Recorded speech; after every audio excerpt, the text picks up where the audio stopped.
undan hech bir narsa kelmaydi. Men faqatgina vasvasa qilaman va xohlagan narsamni go'zal qilib ko'rsataman. Bor yo'g'i shu.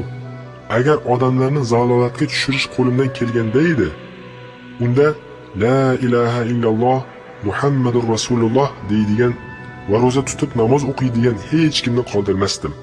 Hammasini adashtirib qo'yardim. Sening qo'lingga hidoyat berilmagani kabi, sen faqatgina Allohning rasulisan va odamlarni yaxshilikka chaqirasan xolos. Agar hidoyat sening qo'lingda bo'lganda edi, yer yuzida hech bir kofirni qoldirmas eding. Sen Allohning bir hujjatisan, men esa jahannamga boradiganlarga bir sababman. Said bo'lgan kimsa onaning qornida ekanligida saiddir. Shaqiy esa onaning qornida ekanligida shaqiydir.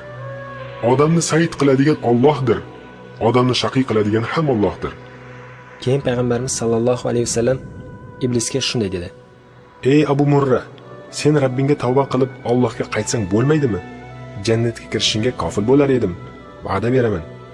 Bunga javoban iblis shunday dedi: Ya Rasululloh, hukmga loyiq ish bo'lib bo'ldi. Qarorni yozadigan qalamning siyohi quridi. Qiyomatgacha bo'ladigan ishlarning hammasi bo'ladi. Seni payg'ambarlarning sayyidi, ahli jannatning xotibi va seni xalqning ichidan tanlagan va xalqning eng ulug'i qilgan Allohdir.